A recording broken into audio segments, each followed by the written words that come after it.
जी sir, आज जैसा कि विजयदशमी का पावन पर्व है, तो क्या संदेश देना चाहेंगे? सर्वप्रथम उपाध्याय जी, आपको बहुत बहुत धन्यवाद। आप इस महान पर्व पर आप निकल करके लोगों को मर्यादा पुरुषोत्तम भगवान श्री राम के आदर्शों को आप पहुंचा रहे हैं। और मैं सभी क्षेत्रवासियों, जनपदवासियों और देशवासियों को बहुत बहुत बधाई देता हूं। और मैं ये चाहता हूं कि आप इसी तरीके से संदेश देते रहें और भगवान श्री राम चंद्र जी की जो उन्होंने जो आदर्श स्थापित किया है, असत्य पर सत्य की विजय, अधर्म पर धर्म की विजय,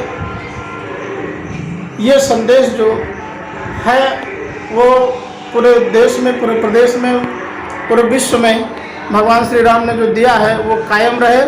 और आज के परिवेश में हम सभी लोगों को चाहिए कि सत्य के मार्ग पर चल करके हम लोग अपने कार्यों को अंजाम दें, जिससे हमारे देश की छवि विश्व पटल पर प्रथम पोजीशन में उभर करके आए।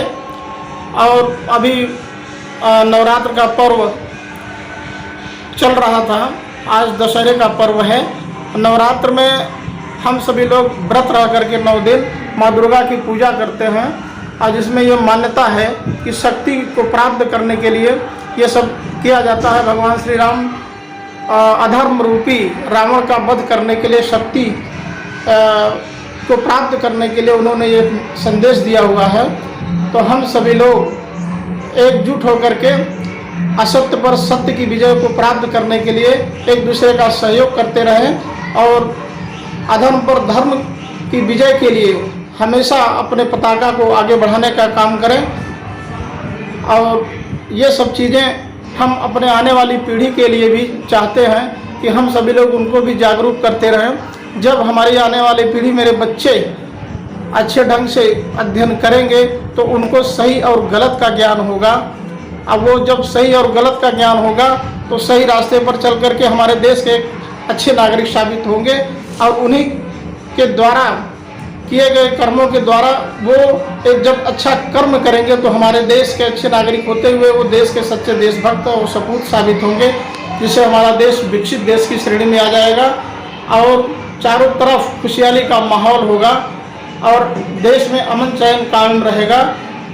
और मैं चाहता हूँ कि उपाध्याय जी, आप इसी तरीके से अपने मिशन में लगे रहें और हम सभी लोग आपके साथ कंधे से कंधा मिलाकर सहयोग करते रहेंगे। और वर्तमान समय में कुछ कुरीतियाँ हैं, कुछ लोगों के अंदर कुछ बुराइयाँ हैं, लेकिन आप जैसे लोग अगर जागरूक रहेंगे और हमारे समाज के जो बुद्धिजीवी हैं अगर वो अपनी जिम्मेदारियों का निर्वहन करते रहेंगे तो एक दिन सुखी और समृद्ध, स्वच्छ और समृद्ध भारत का निर्माण होगा, जो हमारी सरकार और हमारे लोगों का, हमारे देश के लोगों का जो सपना है वो साकार होगा। हमारे ऋषि मनीषियों, महापुरुषों द्वारा जो बातें कही गई हैं, उनकी जो उम्मीदें थी, उनकी जो अपेक्षाएं थी, उस पर हम लोग खरा उतरने का काम करेंगे। और हम सभी लोग अपने कर्तव्य के प्रति ईमानदारी का परिचय दें। हम जहाँ भी रहें अपने कर्तव्य को ईमानदारी से करते रहें। हमारा एक एक पल, एक एक सोच हमारे देश के निर्माण में काम आती है। इसलिए हम सभी लोग एकजुट हो करके सत्य के मार्ग पर चलें, जो संदेश भगवान श्री राम ने हम लोगों को दिया हुआ है। और सर, आज के युवा पीढ़ी को क्या संदेश देना चाहेंगे आप? आज की युवा पीढ़ी को मैं ये चाहता हूँ उपाध्याय जी की भगवान श्री राम का रामचरितमानस जब हम लोग अध्ययन करते हैं उसमें प्रातः काल उठिके रघुनाथा, मात पिता गुरु नावै माथा। तो हम अपने बच्चों को, अपने आने वाली पीढ़ी को ये संदेश देना चाहते हैं कि हमारी जो संस्कृति और जो संस्कार है उसके अनुरूप वो आचरण करें। जब वो अपने माता पिता, अपने गुरु का सम्मान करेंगे तो ये ऑटोमेटिक अपने समाज के या जिस परिवेश में या जहाँ भी वो रहेंगे वो वहाँ सबका सम्मान करते रहेंगे। और उनके अंदर अगर ये भावना जागृत हो जाएगी तो वो अपने कर्तव्य मार्ग को समझेंगे कि मैं किस लिए यहाँ आया हूँ, हमें क्या करना है, मेरी क्या जिम्मेदारी है, मेरा देश के प्रति क्या दायित्व है। तो वो उसके अनुरूप अपने कार्यों को अंजाम देंगे। अब मैं ये चाहता हूँ कि वर्तमान समय में हमको क्या करना है, क्या करना चाहिए, उस पर विशेष ध्यान दें। बच्चे जो स्टडी पीरियड है वर्तमान में, बच्चे अपने स्टडी को ईमानदारी पूर्वक करें। पन्ना पलटने से कोई अध्ययन नहीं होता है, अध्ययन में ईमानदारी होनी चाहिए। जो हम पढ़ते हैं उसको हम पढ़ा सकें, उसको हम बता सकें। अगर इस तरीके से हमारे बच्चे, हमारे आने वाली पीढ़ी अध्ययन करेगी तो वो जब सारे विषयों को आत्मसात करके चलेगी तो सबका निचोड़ लेते हुए वो देश के लिए एक अच्छे नागरिक साबित होंगे। उनका योगदान जो होगा वो देश के लिए बहुत बड़ा योगदान होगा। और अगर इस तरीके से हमारे बच्चे आगे बढ़ेंगे तो विश्व में कोई ऐसी शक्ति नहीं है जो हमको पीछे कर देगी। हम बड़ी शक्ति, महाशक्ति के रूप में उभर कर सामने आएंगे। तो मैं अपने विद्यार्थियों से ये चाहूँगा कि अपने अध्ययन पर केंद्रित होकर के ईमानदारी पूर्वक ध्यान दें, क्योंकि सत्य की ही विजय होती है। अगर आप सच्चाई से अपना अध्ययन जारी रखेंगे और सच्चाई से पढ़ेंगे तो एक दिन आप अवश्य कामयाब होंगे।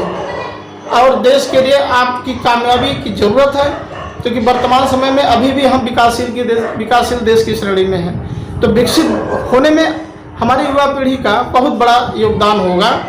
और मैं उम्मीद करूंगा कि हमारी युवा पीढ़ी जिस तरीके से आगे बढ़ रही है, अभी पिछले वर्षों में हमने देखा था कि अमेरिका के राष्ट्रपति बराक ओबामा जी थे, वो ये कहा करते थे कि अगर भारतीय छात्र इसी तरीके से आगे बढ़ते रहेंगे तो एक दिन वो पूरे विश्व में छा जाएंगे।